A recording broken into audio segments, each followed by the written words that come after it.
함께 볼 말씀은 디모데후서 3장 1절과 2절입니다. 제가 말씀을 봉독해 드리겠습니다. 디모데후서 3장 1절과 2절입니다. 너는 이것을 알라. 말세에 고통하는 때가 이르러 사람들이 자기를 사랑하며 돈을 사랑하며 자랑하며 교만하며 비방하며 부모를 거역하며 감사하지 아니하며 거룩하지 아니하며. 오늘 우리가 보는 이 본문 말씀은 말세 시대 때 어떤 일이 일어날 것인가에 대한 요한계시록 또 복음서에도 몇 이렇게 단편적으로 나옵니다. 서신서에도. 근데 그런 것 중에 하나다라고 보시면 됩니다. 그래서 사도 바울이 디모데후서를 마치면서 말세에 이런 일이 일어날 건데, 그래서 우리도 이제 이런 일들이 일어나는 걸 볼 때 말세가 가까웠다 이렇게 좀 생각하시면 좋은 것들인데요. 먼저는 사람들이요, 자기를 사랑한다는 거죠. 돈을 사랑한다는 거예요. 또 자랑하고 또 교만하고 비방하고 부모를 거역하고 감사하지 아니하고 거룩하지 아니하고, 이런 일들이 마치 이제 홍수 직전에 인류 가운데 일어난 것처럼 하나님의 심판이 임하기 직전에 이런 일들이 더 가중된다. 그렇게 보면 됩니다. 근데 이 모든 거의 뿌리가 되는 게 뭐냐면 자기를 사랑한다는 거죠. 자기를 사랑한다. 어제도 우리가 계속해서 살펴보지만 다른 종류의 복음에 대해서 살펴볼 때 일단 예수 하나님 나라의 복음에 대해서 계속 얘기하지만 그 다른 복음이 있어요. 우리들 가운데 복음 아주 매력적으로 다가오는데 알고 보면 실은 참된 복음이 아니라 유사복음, 짝퉁복음 이룰 수 있는 변질된 복음일 수가 있는데, 그 중에 하나 우리 심리학에 물든 복음에 대해서 지금 계속 살펴보고 있어요. 그 다음에 보시면 심리학에 물든 복음은 한마디로 말하면 자아 중심으로 변질된 복음, 그러니까 예수 중심의 복음이 아니라 자아가 중심이 된 복음이에요. 이제 그런 것 중에 하나가 이제 자기 사랑, 긍정적 사고 방식, 성공의 법칙 이런 것들이 있는데, 계속해서 우리는 자기 사랑에 대한 것들을 지금 좀 살펴보고 있는 겁니다. 자기 사랑에 대해서 일찌감치 경고했던 분이 계세요. A.W. 토저라고 하는 분인데, 이분은 20세기의 선지자라고 존경받는, 인정받는 그런 사역자입니다. 이분의 책도 굉장히 많이 시리즈로 굉장히 많이 나오고 있는데 굉장히 세요. 이렇게 선지자적인 분이기 때문에. 근데 굉장히 이분에 대해서 주목을 하고 있죠. 근데 이분이 이런 얘기를 합니다. 한번 들어보세요. 자랑하는 것은 우리가 나 자신에 대해 매우 흡족해하고 있다는 것을 증명한다. 이와 마찬가지로 자신을 비하하는 것은 내가 자신에 대해 실망했다는 것을 의미한다. 그러니까 자랑한다는 것은 내 자신에 대해서 굉장히 흡족하니까 자랑하는 거고, 비하한다는 건 뭐예요? 내 자신에 대해서 이제 실망하니까 비하를 하는 거예요. 이렇게 절망하고 이렇게 낙심하고 자존감이 떨어져, 이런 거죠. 근데 이분이 이런 얘기예요. 어느 쪽이든 간에, 그러니까 자랑을 하든 비하를 하든 어느 쪽이든 간에 우리는 내가 내 자신에 대해 매우 높은 기대 수준을 갖고 있다는 것을 의미한다. 그러니까 자랑하는 것도 높은 수준의 내 자신에 대해서 높은 기대감을 가지고 있는 거죠. 그러니까 그게 이제 충족됐다라고 흡족하니까 이제 자랑을 하는 거고, 이제 우리가 비하한다는 건 뭐예요? 내가 이 정도는 돼야 되는데 그거보다 좀 못한 것 같으니까 막 절망하고 실망하고 이러는 거죠. 그러니까 인간은 본성상, 인간의 본질에 대해서 얘기하는 거예요. 인간은 본성상 자신에 대해서 생각보다 굉장히 높은 기대 수준을 가지고 있다는 거예요. 그게 이제 자랑으로 나타날 수도 있고 비하로 나타날 수도 있지만 뿌리는 똑같다, 이렇게 좀 보는 거죠. 그래서 이 얘기를 한번 잘 들어보세요. 성경이 자신을 부인하고 자신을 미워하라고 가르치는 것은 무엇 때문입니까? 그럼 우리가 성경을 읽다 보면 자신을 부인하고 자신을 미워하라고 가르치는 대목이 나와요. 그죠? 물론 자신을 사랑하라는 대목도 나오지는 않는다고 이제 여기서 나오는데, 자신을 부인하고 자기를 미워하라는 게 전체적인 성경에 엄청 나와요. 물론 하나님 우리 사랑한다는 것도 나오죠. 사랑을 받은 자라는 것도 나오지만 기본적으로 자기를 부인하고 자신을 미워하라는 가르침이 굉장히 많이 나옵니다. 근데 왜 그게 나오느냐? 무엇 때문에 그 가르침, 그런 말씀을 언급하느냐? 그건 인간은 자신을 사랑하지 않는 자가 단 한 명도 없기 때문에 그렇다는 거예요. 그런 게 아니라면 이 말씀을 주실 이유가 없죠. 자기를, 누구나 다 자기를 사랑하기 때문에 자기를 부인하고 자기를 미워하라고 말씀하시지, 자기를, 어느 누구나 자기를 막 부인하고 미워하는 게 기본 본성이라고 하면 굳이 이거를 성경의 말씀을 하지 않을 거라는 거죠. 그죠? 여러분, 우리는 나를 사랑하지 못하는 것 같지만 지독히도 나를 사랑하는 자들입니다. 그게 건강하든 건강하지 않든 그런 문제지, 똑같이 자기중심적. 저도 여러분들도 아실 거예요. 정말 우리는 자기중심적입니다. 정말 우리는 자기중심적입니다. 이게 얼마나 강력한 뿌리인지 몰라요. 우리는 하나님 중심으로 살아야 됩니다. 예수 중심으로 살아야 됩니다. 성령 중심으로 살아야 됩니다. 이웃 중심으로, 이타적으로 살아야 된다고 얘기하지만 안 그래요. 정말 강합니다. 우리의 이 구심력이라 그럴까요? 우리 안으로 끌어당기고자 하는 힘이 얼마나 강한지, 이게 내가 이걸 이길 수가 없어요. 나 이렇게 살고 싶지 않는다고 해도 이길 수가 없어요. 너무 강력한 겁니다. 내 자아의 뿌리 자체가. 그렇기 때문에 자신을 부인하고 자신을 미워하라고 하지, 자기를 사랑하라고 하는 대목이 없다는 거예요. 그 다음에도 한번 읽어보시면 만약 자신을 사랑하지 않는 것이 인간의 문제라면 성경은 분명 자신을 사랑하는 법을 배우라고 우리에게 말씀했을 것입니다. 그러나 성경의 단 한 군데에서도 자신을 사랑해야 할 대상으로 표현한 것은 없습니다. 그래서 어떤 목사님은 굉장히 우리나라에서도 신학적으로나 성경적으로 가장 정평이 나 있는 분인데, 가장 오도된 노래가 있다면 당신은 사랑받기 위해 태어난 사람이라고, 그게 가장 오도된 노래라고 합니다. 그러니까 예수 안에서 사랑을 받고 하나님 안에 사랑받는 건 맞는데 그게 다 빠지고 당신은 사랑받기 위해 태어난 사람. 그래서 이것은 우리 안에서도 좋아하는 노래지만 세상 사람들도 다 좋아하는 노래예요. 이 노래가. 그래서 그것이 굉장히 변질시키는 노래 중에 하나다라고 해서 그거를 안 불러요. 그런 부분이 있는 겁니다. 그래서 다시 한번 자기 사랑에 대한 성경의 경고를 한번 보세요. 한번 저 말씀 아까 읽었던 건데요.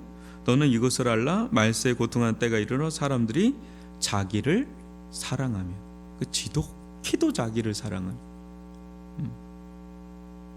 어제도 어떤 목사님 설교를 좀 들으니까, 목회자 컨퍼런스에서 하는 설교를 들으니까 그분이 강남에서 아주 알려진 교회에서 목회를 하는 분인데, 그분이 얘기하는데, 거기는 완전 교육 특구니까 거기서 복음은 모든 것을 아우르는 하나를 만들게 하는 게 복음인데, 자꾸 왜 한국의 교회에서는 자꾸 이게 분열 양상을 일으키냐.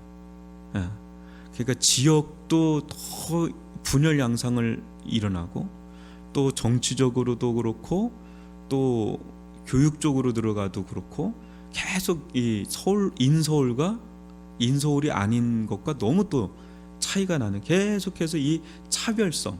근데 이 차별성을 극복할 수 있는 대안이 될 수 있는 데는 오직 교회밖에 없다는 거예요. 오직 복음밖에 없고. 왜? 복음은 차별이 없느니라.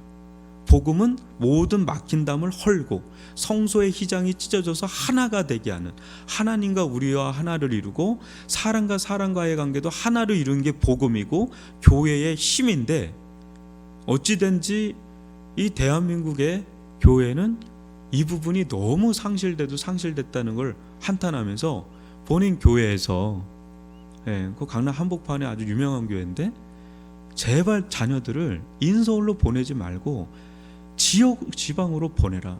지방과 서울이 하나가 돼야 된다. 그 얘기를 계속 설교를 하니까 성도들이 저거 괜히 데려왔다. 저거 제가 그걸 듣고 회개가 됐어요. 나는 저 정도 못하겠는데, 난 저런 설교 못하겠는데, 오히려 인서울로 가는 거 너무 잘됐다고 막 이렇게 얘기할, 난 예수가 보이십니까? 이렇게 얘기를 하는 목사라고 여기 와가지고 하고 있는데, 난 차마 그런 얘기는 못하겠는데, 그분은 강남 한복판에서 몇천 명 되는 교회에서 그거 하시더라고요. 그래서 되게 부끄러웠어요. 각오를 하시더라고. 자기는 잘려도 나는 이거를 하고 그렇게 할 거다. 교회가 교회다워져야지, 복음이 복음다워져야지 하면서 이렇게 나가시더라고요. 굉장히 도전받았습니다. 근데 그분이 그래요. 오늘날 성도들이 너무 나이스하게 교회로 온다는 거예요. 교회의 신앙생활의 60%는 성도들과 교제를 나눠야, 성도들과 하나를 이뤄야, 이타적이 돼야, 하나님을 사랑하고 성도 중심, 교회 중심으로 가야 교제를 하고, 그래야 신앙생활의 60%를 회복이 되는데, 이 예배만 딸랑 드리고 그냥 나이스하게 가는 걸 보고 이거는 정말 잘못 가고 있다. 한국교회가 정말 지금 위험한 상황에 처했다라고 얘기를 막 하는 대목에서 굉장히 제가 또 도전을 받은 거예요. 내가 평상시 생각하던 걸 이분이 외치는 데서 제가 확인을 받는 거죠. 제가 늘 그러잖아요. 어느 교회나 어느 지역이나 지금 똑같다고. 평준화 지역이. 그러니까 비평준화 지역이 없어요. 저는 비평준화 고등학교를 나왔지만 지금 다 평준화되어 있어요. 지방이든 뭐 서울이든 뭐 대형교회든 개척교회든 상관없어요. 열렬하게 막 교회 중심으로 막 뭉치고 이런 교회가 거의 없습니다. 그냥 나이스하게 예배드리고 성도들과의 교제가 거의 없어요. 그러면 60% 이상의 신앙생활에 마이너스를 갖는다는 거예요.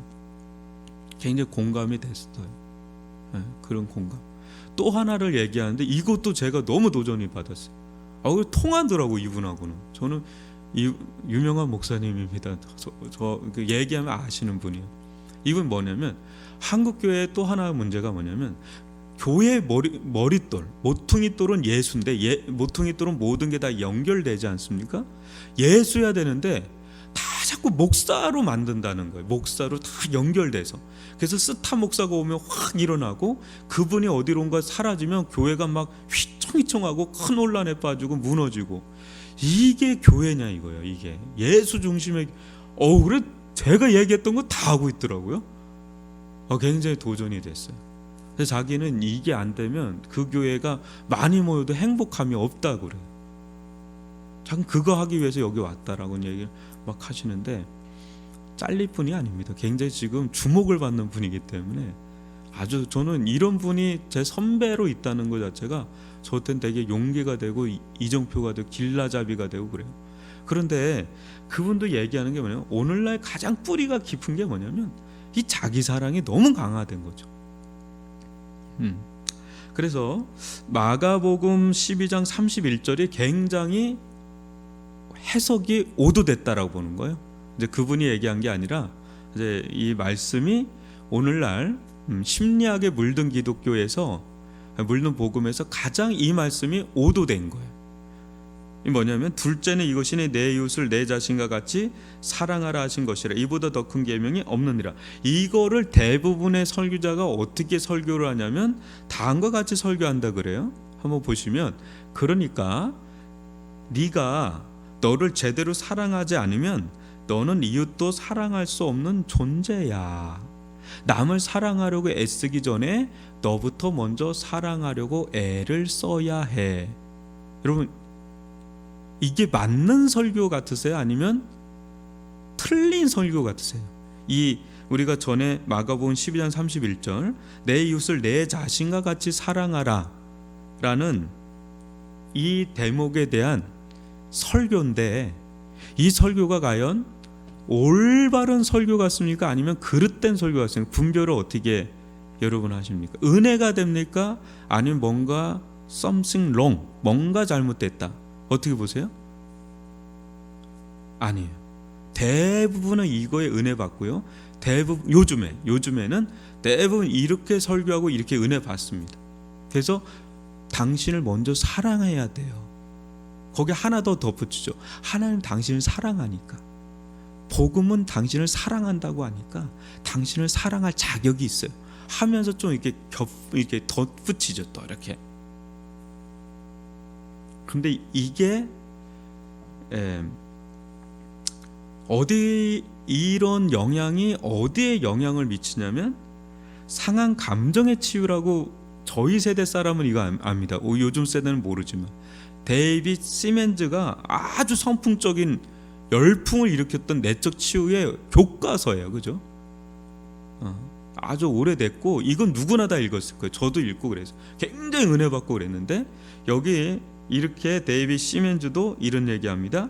자기 사랑이란 용어가 어떤 사람에게는 잘못된 의미로 전달된다. 그것을 바꾸어 자존감이라고 부르든지 혹은 자기 가치감이라고 부르든지 상관없다. 확실한 사실은 그것이 없이는 다른 사람을 위한 그리스도인의 사랑의 토대는 확고하지 못하다는 것이다.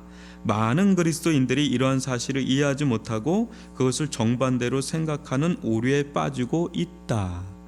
여러분, 아까 그 성경 구절, 그거에 대한 설교 대목, 그리고 데이빗 시멘즈가 상한 감정의 치유라는 책에서 쓴 이 대목을 연결시키면 설교와 이분이 주장한 게 똑같아요. 근데 충격적인 얘기 해드릴까요? 이 데이빗 시멘즈가 누구의 이론을 따가지고 이 상한 감정의 치유를 여러분 이렇게 썼는지 아십니까? 어제 얘기한 사람이에요. 누군지 아세요? 에릭 프롬입니다. 넘겨주시면 에릭 프롬의 유명한 책이죠. 사랑의 기술.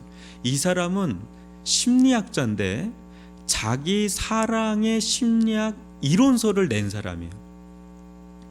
그래서 굉장히 매력적인 책입니다. 존재냐 소유냐 이거하고 이 책인데 아트 오브 러브라고 하거든요. 사랑의 기술. 이 책에 아까 우리가 읽었던 마가복음 12장 31절에 대한 구절의 해석이 나옵니다. 근데 이 사람은 철저하게 인간 중심이라 그랬잖아요. 그죠? 그거에 기초해서 사랑의 기술을 쓸 때 인용하는 구절이 아까 내 이웃을 내 자신같이 사랑하라 그겁니다. 그거에 기초해서 데이빗 시멘즈가 그런 책을 냈고, 그런 영향을 기독교 설교자들이 영향을 받아서 오늘날 그렇게 설교를 하고 있는 거예요. 그러니까 어제 얘기했던 프로이드, 카를 구타프 융, 칼 로저스, 에릭 프롬, 우리는 이 사람들의 책을 읽질 않아요. 이 사람들은 사상가예요. 그래서 이 사람들의 책을 읽는 게 아니라 이 사람들의 책을 가지고 선동하는 대중 강연자들이 있어요. 막 이거를 막 해주는, 우리나라로 말하면 설민석 같은 사람들 있죠. 그 사람도 이제 막 직격탄 맞았잖아요. 근데 이런 사람을 안 쓸 수가 없어요. 대중에. 왜냐면 대중성이 있는 사람이에요. 근데 이 사람은 사상성이 있는 건 아니에요. 왜냐면 사상성이 있려면 연구를 해야 되거든요. 막 연구를 하는 거지 막 대중에게 막 그렇게 할 수 있는 게 아닙니다. 이게 사상가가 있고 대중가가 있는 거예요. 근데 사람들은 누가 더 쉬워요? 사상가는 어려워요. 이게 이 책이 어려워요. 접근하기가 어렵고, 근데 그걸 잘 소화해서 이 시대에 잘 어플리케이션 잘 적용해서 아주 매력적으로 하는 사람들이 강연가예요. 이게 대중가. 책도 또 베스트셀러들 이런 거, 그 책들 보면 확확 와닿고. 근데 중요한 건 뭐냐면 그러다 보니까 우리가 뭘 놓치냐면 이 사람들 우리가 쉽게 대중성으로 쉽게 친근하게 다가오는 사람들의 그 뿌리가 되는 사람들을 우리는 잘 모른다는 거죠. 그죠? 이제 그 뿌리가 다 여기에 뿌리가 있다. 어제 다룬 그 사람들이 심리학의 모든 게 다 뿌리가 돼 있는 거예요. 거기서 이제 칼 로저스 같은 사람이 기독교로 그거를 끌고 들어온 사람이고 데이비 시멘즈 같은 경우도 막 끌고 들어왔는데 읽으면요 굉장히 은혜돼요. 되게 은혜가 돼요. 근데 신학적으로 굉장히 문제가 많아요. 그래서 데이비 웰즈가 첫 번째 쓴 책이 뭐냐면 신학 실종이에요. 그러니까 오늘날 이 시대의 가장 큰 문제는 신학이 실종됐다라고. 그러니까 분별력을 할 수가 없는 거예요. 그냥 나에게 좋으면 그게 진리예요. 포스트 모더니즘. 나한테 그냥 여과 없이 좋으면 좋은 거고 나한테 불편하면 그건 나쁜 거예요. 근데 오늘날 자기 사랑이 극화된 시대에서는 어떤 게 좋게 달콤하게 들리겠어요? 당신은 사랑받기 위해 태어난 사람이다. 얼마나 당신이 귀한 사람인지 아냐. 이거 하면 왜 좋아요. 근데 뭐가 굉장히 빠져 있는 겁니다. 뭐가 빠져 있어요? 심리학에서는 죄에 대한 언급이 없어요. 십자가에 대한 언급이 없어요. 이런 것들이 이제 문제, 이게 복음을 아주 유사하게 아주 묘하게 흔들면서 이제는 교회 가운데 파고 들어오는 거예요. 그래서 또 하나의 오도되는 구절이 에베소서 5장 28절인데요. 이 구절도 한번 읽어드릴게요. 이와 같이 남편들도 자기 아내 사랑하기를 자기 자신과 같이 할지니 자기 아내를 사랑하는 자는 자기를 사랑하는 것이라. 여기도 이 대목 가지고도 이제 자기를 사랑하라는 걸로 이제 이렇게 근거를 잡는 거예요. 이제 세상 사람들도 그렇고 우리들도 그렇고 막 그래요. 성경이 이렇게 있지 않냐? 자기 자신을 사랑하지 못하는데 어떻게 남을 사랑할 수 있냐? 남편과 아내를 자기를 먼저 사랑하고 존중할 줄 알아야 된다. 뭐 이렇게 얘기를 하는 거예요. 여러분 이런 설교 많이 들었잖아요. 근데 아까 마가복음도 그렇고 이 대목도 뭐냐면 그렇게 해석하는 건 잘못된 해석이고 무슨 해석이냐면 처음에 얘기한 것처럼 인간은 누구나 자기를 사랑하는 게 지극히 당연한 거예요. 이거는 배워서 되는 게 아니라 지극히 당연한 거예요. 그죠? 사람은 누구나 자기를 사랑해요. 그냥 너무나. 그래서 그와 같이 너희도 다른 사람을 사랑하라는 거지. 네가 먼저 사랑하지를 못하는데 어떻게 남을 사랑? 이런 접근이 아니라는 거예요. 이 말씀의 접근을 해석의 문제예요. 그러니까 잘못된 해석이. 우리는 너를 사랑하는 것 같이 남을 사랑하라는 거예요. 왜? 우리를 사랑한 게 너무 당연한 것처럼 남을 사랑하는 게 너무 당연한 거라는 거예요. 그래서 마태복음 25장 35절을 보시면 이런 구절이 나오죠. 내가 줄일 때에 너희가 먹을 것을 주었고 목마를 때에 마시게 하였고 나그네 되었을 때 영접하였고. 그래서 이렇게 한 사람들이 이제 오른쪽 양의 무리고 이렇게 하지 않은 사람들을 왼쪽 염소 무리로 해서 가른다 그러잖아요. 행위적인 얘기를 하는 거예요 지금. 근데 이게 너를 사랑한 것 같이 남을 사랑하라는 거야. 네가 줄이면 너 어떻게 하냐? 너 당연히 너 먹을 거 아니냐? 네가 목마르면 너 어떻게 하냐? 당연히 그렇게 할 거 아니냐? 네가 나그네 당연히 너는 할 거 아니냐? 근데 나는 먹는 게 너무 힘들고요. 난 막 자는 것도 너무 힘들고요. 헐벗는 것도 너무. 그런 사람 없다는 거야. 누구나 배고프면 막 먹고. 왜? 자기를 사랑하니까. 그런 것처럼 이웃을 그렇게 사랑하라고 하는 거라는 거죠. 그래서 이 대목에 있어서 이렇게 얘기하는 사람은 좀 잘못된 반응이라는 겁니다. 한번 보세요. 하나님, 제가 자존감이 좀 낮아서 이웃을 제대로 사랑하지 못했습니다. 어릴 때 좀 어려움이 있어서 제대로 자아상이 정립되지 않았습니다. 그러니 이 말씀은 저에게 해당되지 않습니다. 해당이 없습니다. 이해해 주십시오. 이렇게 이제 이런 말씀을 하면 이렇게 접근한다는 것은 되게 잘못된 접근이다라는 거죠. 왜냐면 우리는 전에도 얘기했지만 자존감이, 이렇게 자기 사랑이 너무 못하는 게 아니라 너무 크게 해서 문제라는 거죠. 그래서 이 범죄자들도요, 너무 자기 사랑이 너무 강한 거예요. 우리 정인이 부모 뭐 얘기하잖아요. 뭐 사이코패스적인 기질이 있다. 그런 사람들이 자기 애착이 굉장히 강한 사람입니다. 그러니까 다 상대방에 대해서 그 이해를 못해요. 그럴 정도로 사람이 더 문제가 생기면 문제가 생길수록 자기 애가 더 강해지는 거예요. 너무 과도하게 강해지는 거예요. 그래서 면역력도 너무 가민하게 강하면 그때 문제가 되는 거예요. 면역은 강한 것도 없고 나쁜 것도 없다는 거예요. 면역은 적당해야 면역이 된다 그러잖아요, 그 의학자들이.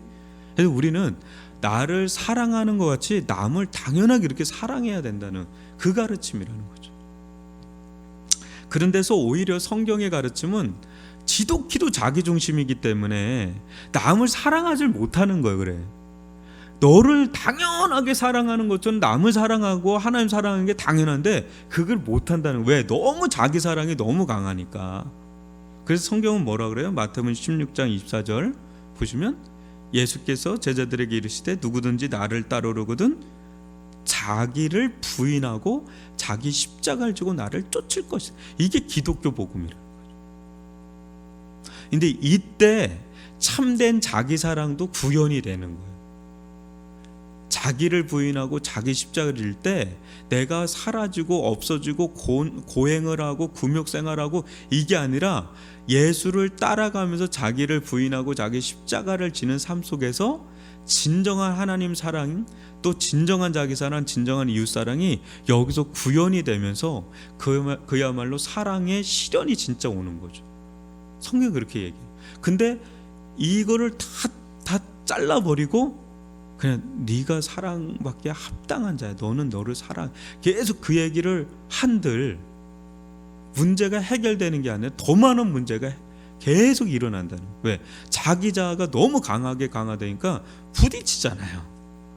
내가 사랑받아야 되고 내가 인정받아야 되고 내가 싹쓸이를 해야 되는데, 이거 남이 어떻게 되든 내가 해야 되는데, 이런 세상으로 구현이 되다 보니까 수없이 많은 상처들이 막 거기서 일어나고 충돌이 일어나고 깨지고 별별 일들이 어마무시하게 일어나는 거예요. 근데 예수님의 안에서 자기를 부인하고 자기 십자가를 지는 삶 속에는 하나님께 영광도 되고 자기도 살고 이웃도 살고 다 살아요. 그게 기독교 복음이라는 거예요. 그게 기독교 복음. 근데 이 심리학에 물든 복음, 이 에릭 프롬의 영향력 속에서 이게 너무 그냥 뭔가 이렇게 나불나불 하고 너블리 하는데 이게 힘이 하나 없어요. 이게 다 뭉개져 버리게 되는, 예, 인간의 비극이 시작되는 거죠.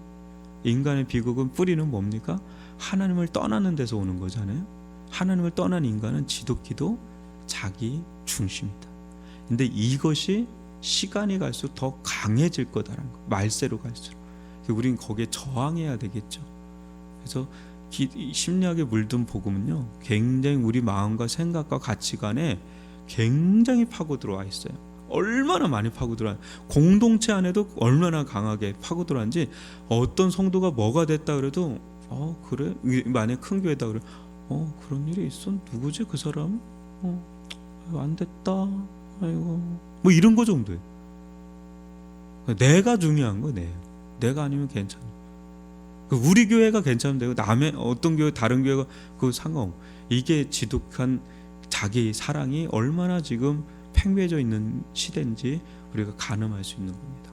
이게 굉장히 중요한 주제죠. 우리 이 시간 기도할까요?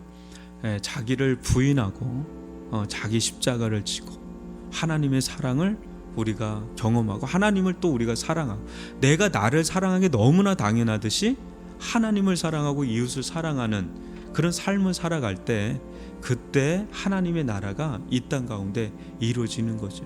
우리 이 시간 주여 한번 부르면서 기도하며 나갑니다.